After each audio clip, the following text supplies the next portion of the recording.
Imagine it's 2002. You finally scraped together enough cash to buy a PS2. And now you're in the game store, scanning the shelves, and there it is, Disney Golf. With Donald Duck on the cover, club in hand, and looking way more confident than he has any right to be. And you think, is this for me? Well, maybe. But stick with me here, because this game, quietly, and I mean quietly, does a lot of things right. What is up, people? Today, we're digging deep, back to the PS2 days, with a game pretty much nobody remembers, Disney Golf. It came out in October 2002, made by T&E Soft, with EA and Disney Interactive throwing their names on the box. And yeah, I know, Disney Golf sounds like the kind of game you'd find collecting dust in your dentist's waiting room. But listen, don't write it off just yet. This game's got more going for it than you think. Let's talk about who actually made this game. T&E Soft, a Japanese developer with a serious reputation for golf titles. They'd been at it for years. If you remember the PS2 launch, you might recall Swing Away Golf landing right alongside the console in 2000. And honestly, it was a hit. Disney Golf came next. It's really a follow-up to Swing Away Golf, but with Disney characters running the show this time. And here's the kicker. This was T&E Soft's final game before they got folded into Spike Chunsoft, so they literally went out swinging. The game first dropped in Japan as Disney Golf Classic in May 2002, thanks to Capcom. EA and Disney Interactive handled the Western release in North America and Europe. Oh, and this was the 5th golf game to show up on the PS2. Not the first, not even close to the last, just the 5th. Alright, let's dive into the lineup. You get 9 Disney characters: Donald Duck, Daisy Duck, Goofy, Minnie Mouse, Morty, yeah, Morty, Mickey's nephew, and then some unlockables like Pete, Ludwig von Drake, Max, and Mortimer Mouse. Not bad at all. How can you not love Pete on a golf course? You can just tell that guy would absolutely try to bend the rules any chance he gets. But here's the part that threw me for a loop right from the start. Mickey Mouse isn't playable, the face of Disney. He's on the logo, plastered on the box, basically the one character everyone expects, and all he does is walk next to you as your caddy and motivates you during the game. And honestly, Mickey doesn't stop talking. He's relentless, always cheering you on or spelling out what's obvious. After a full round of golf, you'll wish he'd tone it down or at least give your ears a rest. But hey, that's just what happens with Disney characters. You're stuck with his advice and tips whether you want it or not. So, how does it actually play? Honestly, pretty well. The game sticks with the classic 3-click swing system. You know the drill. Tap once to start, again for power, and one more time for accuracy. It's the same setup you've seen in Mario Golf, Hot Shots Golf, and pretty much every arcade golf game out there. It's simple, it's satisfying, and it just works. EA had already switched their Tiger Woods games to analog swings by then, so Disney Golf was definitely playing it safe. Still, for the crowd this game's aimed at, the 3-click method fits right in.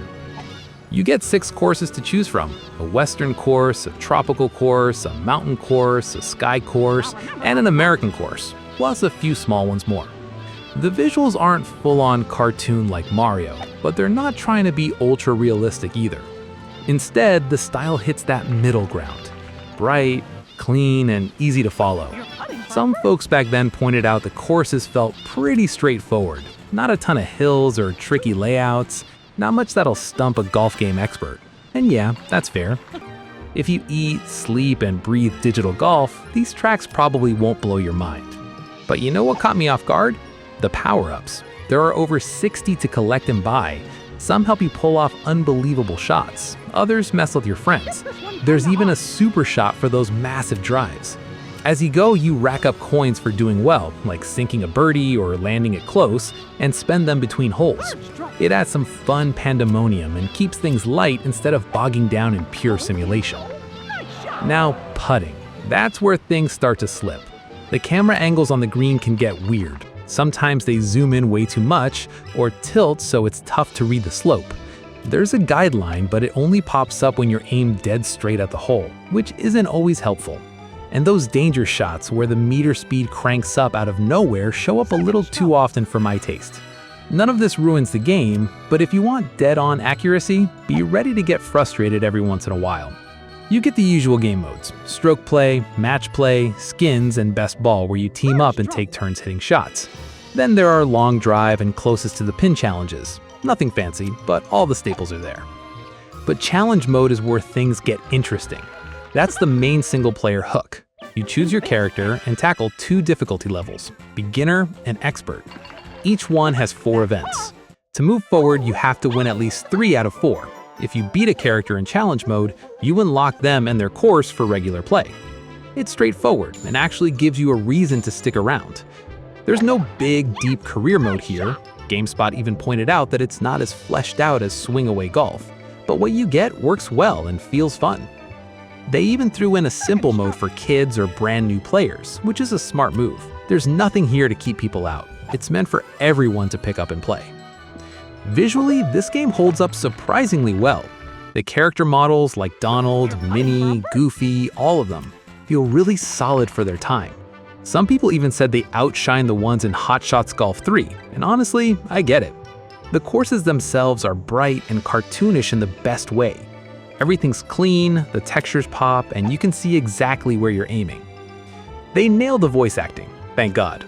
Each character sounds just like you remember. That's tricky to pull off with Disney characters, but whoever ran those voice sessions clearly knew what they were doing. The music's fun too. It's all bouncy, theme park vibes, a bit like a marching band. Maybe that feels sweet or over the top to some people. One reviewer called it saccharine, but let's be real. You're Goofy, hitting golf balls in paradise. Of course you want cheerful brass and big energy. That's the whole vibe. But now, let me be real with you for a second. Disney Golf sits at a 72 on Metacritic score. That's mixed or average in their words. Honestly, I think that's a little harsh, but at the same time, it's not entirely off base. People usually complain that the game doesn't fully tap into the Disney magic. 6 courses and 9 characters isn't bad, but man, they could have done so much more. Think about it. Imagine golfing through a Haunted Mansion level or teeing off with Pirates of the Caribbean vibes. Even Disney afternoon characters like Darkwing Duck would have been perfect here. The potential was right there, but T&E Soft barely scratched it. GameSpot called Disney Golf a slightly less robust version of Swing Away Golf. And yeah, if you've played Swing Away, you'll see it. Disney Golf misses some of the career features, trims down a few modes.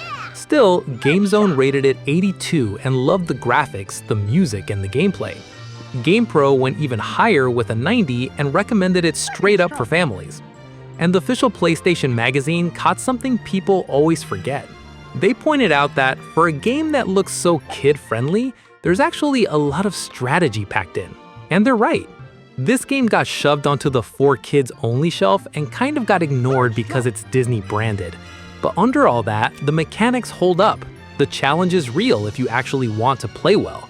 And the power-ups, they're not just window dressing. They actually make the game more fun. So what's the verdict? Disney Golf on PS2 pretty much slipped past everyone, including the reviewers. Nobody really seems sure if it was worth playing. Here's my take. If you're into arcade golf games, if you spent hours with Hot Shots Golf or Mario Golf, there's no reason to skip this one. You're missing out on a surprisingly fun little game. No, it's not the deepest golf sim on the planet. The Disney branding doesn't do all that much, except, well, Mickey chimes in as your caddy and loves to state the obvious. That said, the controls feel smooth, the art style is cute, landing power-ups feel satisfying, and the challenge mode actually gives you something to dig into. This was T&E Soft's final outing, and honestly, they went out on a good note. If you ever spot it in a bargain bin, and trust me, you will, grab it. Play a few rounds with a friend. Enjoy it for what it is. A bright, solid, totally overlooked arcade golf game from 2002. That's it from me. If you want more deep dives into hidden PS2 games, hit that like button. Think about subscribing if you haven't already, and catch you next time.